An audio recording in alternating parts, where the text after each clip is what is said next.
네, 오늘은 외세에 의한 신라의 삼국 통일을 어떻게 볼 것인가에 대한 주제를 가지고 한번 이야기를 나눠볼 건데요.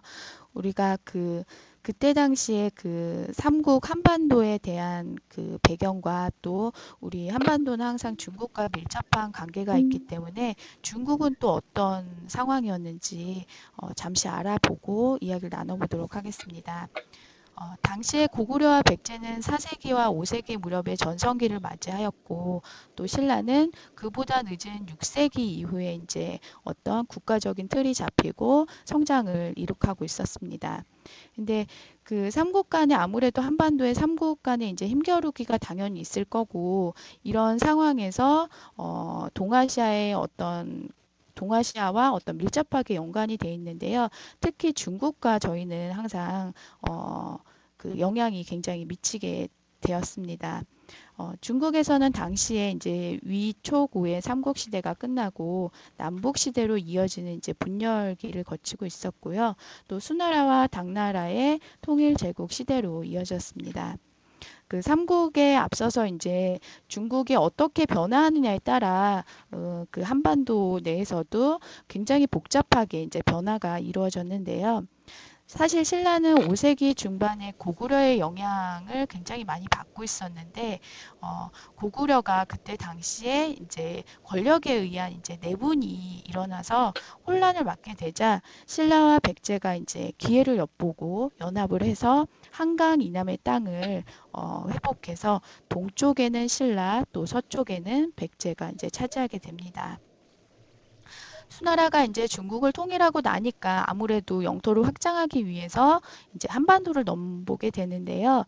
두 차례에 걸쳐서 이제 고구려에 쳐들어왔지만 고구려가 승리를 하게 됩니다. 그 다음에 이제 당나라가 중국을 통일하게 되는데 645년도에 다시 고구려를 쳐들어왔지만 또 고구려가 또 잘 버텨서 또 승리를 거두게 됩니다. 이렇게 고구려가 당나라와 이제 전쟁을 하는 동안에 백제에서는 계속해서 이제 신라와 이제 분쟁이 계속해서 일어나고 있었습니다. 그런데 이제 백제가 신라의 이제 40여 개의 성을 공략하자 신라는 이제 초조함과 불안감을 느끼게 됐고 이제 김춘추가 고려에게 도와달라고 이제 요청을 하게 됩니다. 그때 고구려가 그렇다면 출병을 해주는 대가로 한강 유역을 다시 돌려달라라는 요구를 하자 신라는 그것을 이제 없었던 일로 무마를 시키게 됩니다. 그 뒤에 당연히 이제 신라는 백제에 의해서 이제 불안불안할 거고 또 고구려가 자신들의 요청을 들어주지 않았기 때문에 더 아마 위기 의식을 느끼게 될 것이 됐고 이제 마지막으로 생각한 게 당나라에게 요청을 하게 됩니다. 그러자 당나라가 요청을 받아들여서 13만 대군을 이끌고 백제를 공격하게 됩니다. 그 공격을 하게 돼서 당연히 백제는 멸망하게 됐고요. 이 백제를 멸망시킨 나당 연합군이 이제 그 힘에 입어서 고구려를 또다시 공격을 하게 됩니다. 이 고구려는 이제 그때 수나라가 두 번을 이제 쳐들어오게 되고 당나라가 또 한 번 쳐들어왔을 때 이미 이제 국력이 많이 이제 쇠하게 되었고요. 또 그때 당시에 이제 또 권력 다툼으로 또 내분까지 막 일어나게 되니까 이 안으로는 또 이제 막 이런 사태가 일어나고 또 밖으로 이제 또 쳐들어오게 되니까 고구려 역시 이제 멸망을 하게 됩니다. 이 백제를 멸망시킨 당나라는 웅진도독부를 설치를 하고요. 그리고 고구려를 멸망시키고서는 안동도우부를 이제 설치를 합니다. 이거를 봤을 때 이미 그 당나라는 한반도 전체를 갖기 위한 어쨌든 이제 실질적인 지배 체제를 구축하려고 한 전략을 갖고 들어왔습니다. 이 백제와 고구려를 멸망시킨 당나라는 당연히 이제 신라를 넘보게 되는데 하지만 이제 계속해서 이제 신라와 당나라와 이제 계속해서 전쟁에 들어가게 됐고 이제 신라는 대동강 아랫부분을 이남 지역을 이제 통일을 한 것으로 이제 보고 이렇게 이제 삼국 통일로 보고 있습니다. 제가 이제 전반적인 한반도와 중국 시대 이제 배경을 알아봤는데요. 지금까지 내용에 혹시 보충할 것이나 아니면 그 당나라가 물론 우리 그 신라를 도왔지만 그때 당시에 그 신라의 인물 중에 큰 활약을 한 인물이 있다면 혹시 공유해 주실 그 선생님이 계시다면 혹시 권수정 선생님 한번 이야기를 좀 해주시겠어요? 네, 신라 통일 과정에서 통일의 주요 역할을 했던 신라의 대표적인 인물이 저는 세 명을 조사했습니다. 세 명이 있는데 대표적인 인물로는 김춘추, 김유신, 문무왕 이렇게 신라 인물들 세 명이 있습니다. 김춘추는 나중에 이제 태종 무열왕이 되는 인물이죠. 진지왕의 손자였고 이찬 용준의 아들이었고 어머니는 진평왕의 딸 천명부인 김씨였습니다. 김춘추는 후에 태종 무열왕이 되는데요. 642년에 선덕여왕 11년에 백제의 침입으로 대하성이 함락되고 사위인 성주 품석이 죽음을 당하자 고구려와 힘을 합하여 백제를 치고자 용계소문을 만나러 갔으나 국경의 영토 문제로 잘 안되고 감금당했다가 다시 돌아오게 되었습니다. 그 후 649년에 김춘추는 다시 당나라에 건너가서 백제 정벌을 위한 군대를 요청해서 당태종으로부터 군사 지원을 약속받았습니다.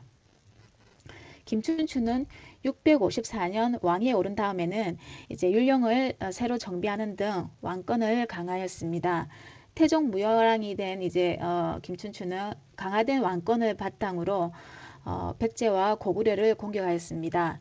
655년에 고구려가 백제 및 말갈족과 연합하여 신라의 북쪽 지방에 있는 33개의 성을 공격하자 당나라에 구원병을 요청하였고 또 659년에는 백제가 자주 국경 지역을 침범하자 당나라에 또 군사를 요청하여 660년부터는 본격적인 백제 정벌에 나섰습니다.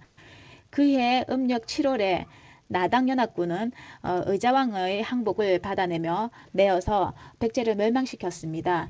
이로써 이제 신라는 삼국 통일의 기틀을 잡았고 그러나 태종 무열왕은 고구려를 정벌하는 과정에서 군사를 일으키다가 이듬해 승하하여 통일을 완수하지는 못하였던 인물입니다. 두 번째 김유신이 있는데요. 김유신은 가야국 시조인 김수로의 시비대손입니다. 그는 화랑 출신으로 나가는 전장마다 큰 공을 세운 장군이었습니다. 김유신은 태종 무열왕 7년에 신하로는 최고의 자리인 상대등 자리에 앉기도 했는데요. 상대등에 오른 김유신은 660년 군사 5만 명을 이끌고 당나라의 장군 소정방과 함께 연합하여 백제의 사비성을 함락시켜 백제를 멸망시켰습니다. 이 과정에서 김유신은 계백과 그가 이끄는 5천의 병력과 항산벌에서 만나 겨뤄서 계백군 중 20명을 사로잡고 나머지는 절멸시켰지만 이때 김유신 휘하의 장졸들이 무려 1만 명이나 전사했습니다. 그리고 삼국을 통일하기 위해서 660년에 고구려 정벌에 나섰으나 병으로부터 싸움터에 나가지는 못하였습니다. 그 대신에 태종 무열왕이 원정을 나가고 김유신은 국내 내정을 맡아보았습니다. 668년에 신라는 당시 당나라와 연합하여 고구려의 정벌에 나섰는데 이때 김유신은 총사령관인 대총관에 임명되었으나 늙고 쇠약해진 데다 병까지 들어 직접 원정에 참여하지는 못하고 서라벌에 남았으며 김인문, 김훈순 등이 주장으로 나섰고 그해 신라는 고구려를 멸망시키고 삼국 통일의 대업을 이룩했습니다. 김유신은 그 공으로 태대각관으로 승진했습니다. 세 번째 인물이 문무왕인데요. 문무왕은 태종 무열왕의 맏아들이죠. 신라 30대 왕입니다. 김유신과 함께 백제 정벌에 선봉에 섰으며 661년 왕위에 올라서 668년 다시 나당 연합군을 형성하여 고구려를 쳤는데 이때 왕제 임무는 당나라의 이적과 합세하여 평양성을 함락시켰습니다. 이로써 고구려는 멸망하였으나 당나라가 고구려의 옛 땅은 물론 백제 옛 땅까지도 자국 영토로 삼으려 하자 문무왕은 김유신에게 명하여 당나라 세력을 몰아내게 하였습니다. 667년 그 세력을 몰아내고 지금의 이제 대동강과 원산만 이남의 땅을 차지하는 삼국 통일의 대업을 완수하였습니다. 후에 이제 문무왕은 이제 한반도의 단일 최초의 왕이 된 문무왕은 통일신라 체제를 정비에 힘을 썼고 676년에는 의상에게 명하여 북서사를 창건하게 했고 681년에는 이제 왕이 죽자 유언에 따라 화장된 후 경주 앞바다 대왕암에 안장하였습니다. 네, 세 명 다 했습니다.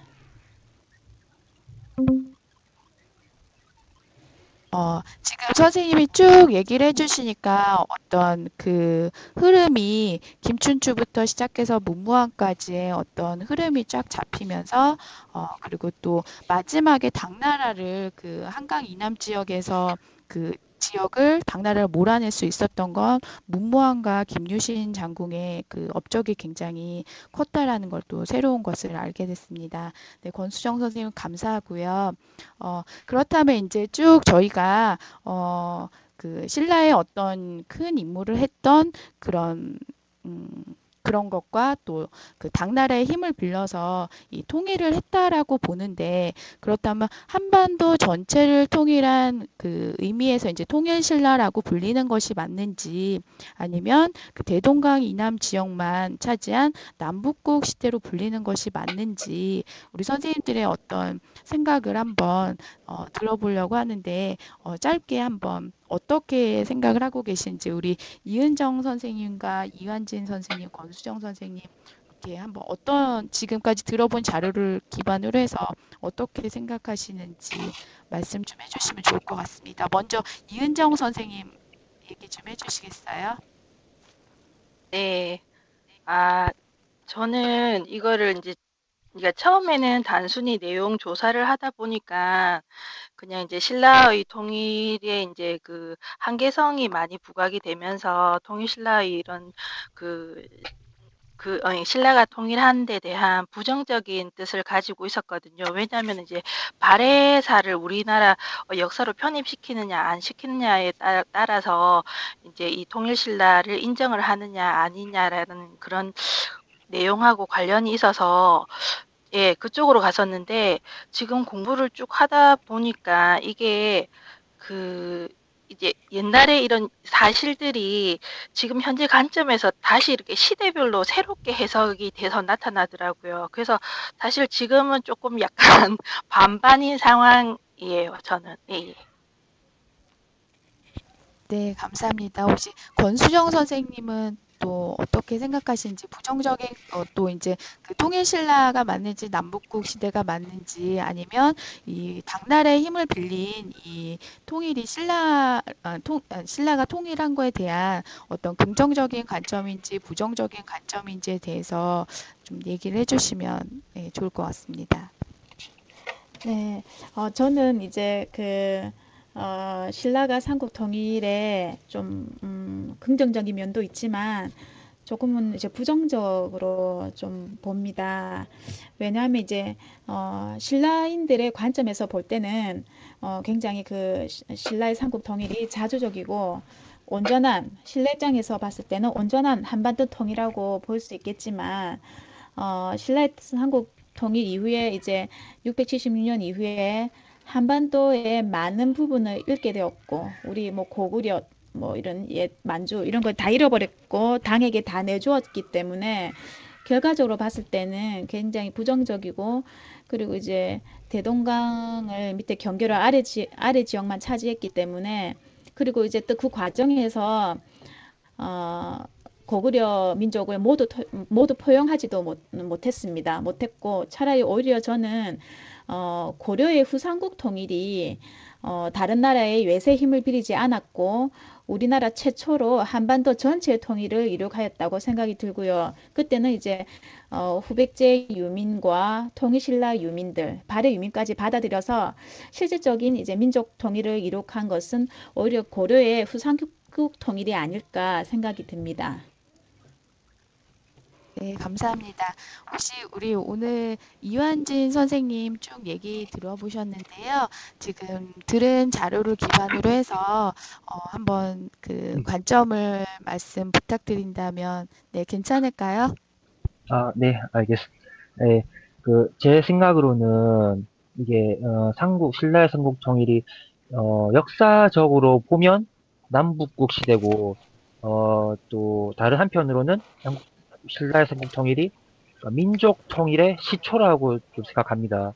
그러니까 삼국을 그때 당시에는, 그러니까 고구려, 백제, 신라가 서로 같은 민족이라는 의식이 없고 서로 다른 나라라는 의식이 강했습니다. 지금 생각하면 한국, 뭐 일본, 중국 이런 식으로 각기 다른 나라라고 생각했지 같은 민족이라는 개념이 없었기 때문에 당연히 신라로서는 뭐 같은 민족이 아니니까 당연히 잡아먹어야 될 상대고, 그리고 자기는 약자이기 때문에 그 당시에 강자인 당나라를 끌어들여서 고구려 백제를 물리칠 수밖에 없던 상황이었기 때문에 뭐 신라의 외세에 의한 삼국 통일은 뭐 나쁘다고 보지 않습니다. 저희도 지금 상황으로는 만약에 일본, 일본이 우리나라를 쳐들어 와가지고 우리나라를 먹으려고 하면 저희는 당연히 동맹국이고 강대국인 미국의 힘을 빌려서 일본을 저지하려고 하겠죠. 근데 이게 나쁜 일은 아니지 않습니까?